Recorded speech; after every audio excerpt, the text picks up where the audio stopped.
بسم اللہ الرحمن الرحیم۔ پاک پروردگار کے بابرکت نام سے شروع کرتا ہوں جو دلوں کے راز خوب جانتا ہے۔ سوداگر کی بیٹی، پہلا حصہ۔ کہتے ہیں سمرقند میں ایک بہت بڑا ظالم اور عیاش بادشاہ تھا۔ ساری رعایا اس کی ہولناک جسارتوں سے تنگ آ گئی تھی۔ اس کے جاسوسوں کے خوف سے لوگ اپنی بہو بیٹیوں کو تہخانوں میں چھپا کر رکھتے۔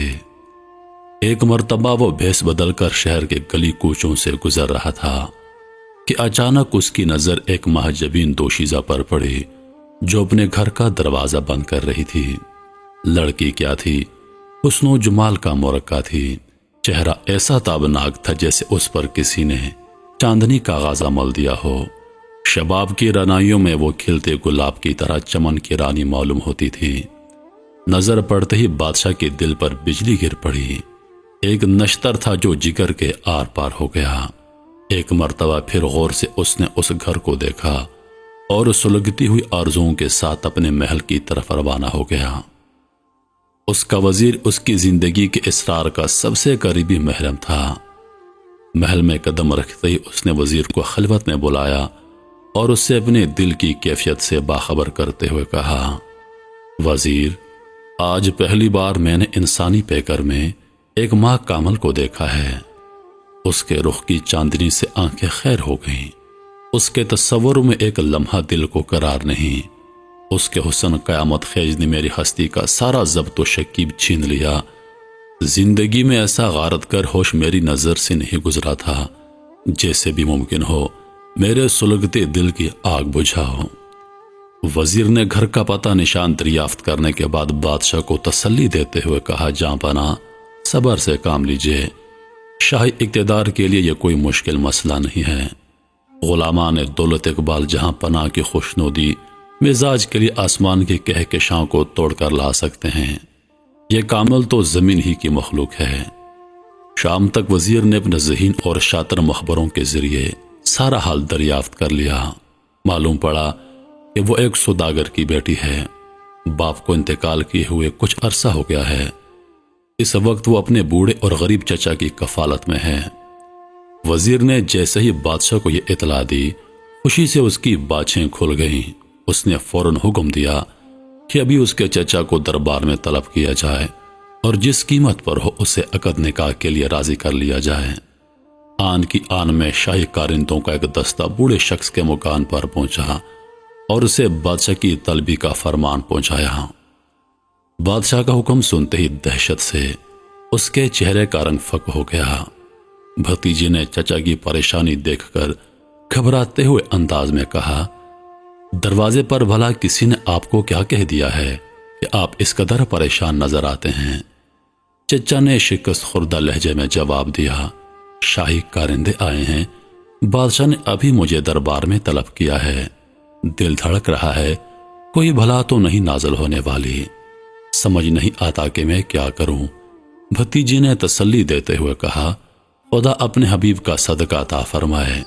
بادشاہوں کی طلبی خطرے سے خالی نہیں ہوتی۔ مصلحت یہی ہے کہ آپ خدا کا نام لے کر تشریف لے جائیے، ورنہ اس کے بعد حکومت کا قہر و جبر حرکت میں آ جائے گا اور وہ صورتحال افسوسناک ہوگی۔ کارندے دروازے پر کھڑے تھے۔ دھڑکتے ہوئے دل کے ساتھ بوڑھا چچا ان کے ہمراہ ہو گیا۔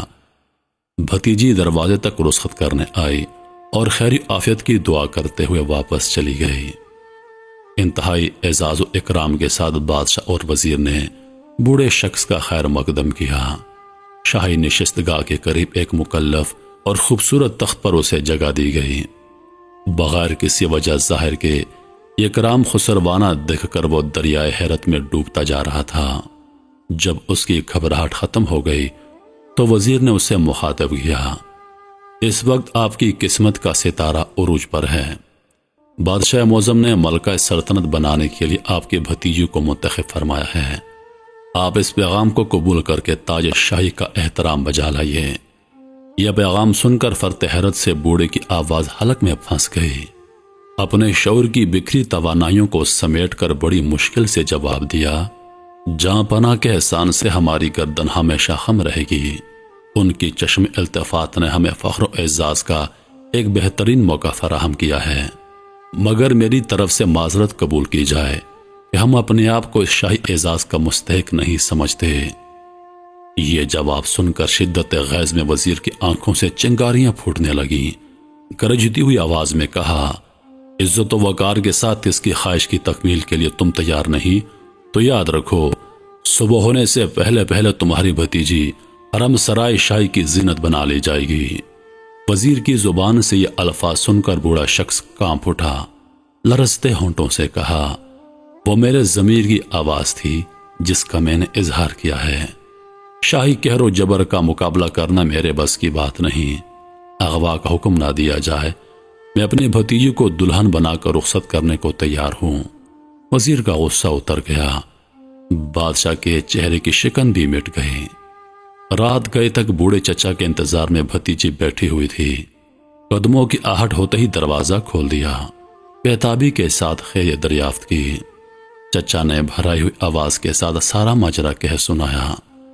صورتحال معلوم ہونے کے بعد لڑکی نے ایک ٹھنڈی سانس لی اور کہا، آپ ندامت و پشیمانی محسوس نہ کیجیے، آپ کی زبان پر میں زندہ گور ہونے کے لیے تیار ہوں۔ بالآخر چند دنوں کے بعد شاہانہ کروفر کے ساتھ شادی کی تقریب انجام پذیر ہوئی۔ سارا شہر جشن مسرت میں ڈوب گیا۔ دم رخصت محافے میں بیٹھے ہوئے چچا سے کہا، دروازے پر بیٹھ کر میرا انتظار کیجیے، میرا مقدر مجھے جلدی واپس لائے گا۔ دلہن کی پالکی جیسے ہی محل کے دروازے پر پہنچی، کنیزوں کے ہجوم نے چاروں طرف سے گھیر لیا اور پھولوں کی بارش میں اسے حرم سرائے خاص تک لے گئی۔ شب زفاف نے پہلی دلہن کو ملکہ بنانے کی رسم ادا کی گئی۔ بادشاہ نے اس تقریب میں اپنا وہ تاج شاہی اتار کر دلہن کے سر پر رکھ دیا جس میں کروڑوں روپے کے جواہرات جڑے ہوئے تھے۔ اب وہ سوداگر کی بیٹی نہیں تھی، ایک بہت بڑی سلطنت کی ملکہ تھی۔ سارا محل اس کے رخ چاندنی سے جگمگا اٹھا۔ پروانے کی طرح بادشاہ کی حسرت دن بدن بڑھتی جا رہی تھی۔ ایک لمحے کے لیے بھی اسے ملکہ کی جدائی گوارا نہ تھی۔ نسیم عیش کی موجوں سے کھلتی رہی۔ بالآخر ایک وقت ایسا آ گیا کہ شاہی محل کی دیواروں پر چاندنی ڈھلنے لگی۔ بہار کا موسم صحن چمن سے رخصت ہونے لگا۔ لالا کی طرح عیش و وارفتگی کی دہکتی ہوئی آگ اب آہستہ آہستہ اڑتی ہوئی خاکستر میں تبدیل ہونے لگی۔ بادشاہ کے اضطراب میں چڑھا ہوا شوق اب اترنے لگا۔ ملکہ بھی کھوئی کھوئی سی رہنے لگی۔ وہی ملکہ جس کے بغیر ایک لمحہ گزارنا مشکل تھا، اب کئی کئی دن تک بادشاہ کو اس سے ملاقات کی فرصت نہیں ملتی تھی۔ ایک دن منہ لگی ہوئی کنیز کی زبانی ملکہ کو شاہی محل کے تمام رازہائے سربستہ کی اطلاع مل گئی۔ اسے معلوم پڑا کہ درجنوں رانیاں محل کے کسی خفیہ مقام پر گمنامی کی زندگی گزار رہی ہیں۔ بادشاہ ہر سال 6 مہینے کے بعد ایک نئی دوشیزہ کو اپنے حرم سرا میں داخل کرتا ہے، اور جب حوث کی پیاس بجھ جاتی ہے تو محل کے کسی تہخانے میں اسے قید کر دیتا ہے۔ ملکہ ایک دین و پارسا عورت تھی۔ عشق رسول کا سوز اسے اپنی ماں کے ورثے میں ملا تھا۔ خدا کی غیبی کارسازی پر اسے بھرپور اعتماد تھا۔ نامعلوم طور پر اسے یقین رہنے لگا کہ کسی دن خونخوار افریتوں کا یہ طلسم ٹوٹ کر رہے گا۔ محل کے خوفناک حالات معلوم کر کے کبھی کبھی اس کا خون جوش انتقام سے ابلنے لگتا۔ دوسرا حصہ جلد آ رہا ہے۔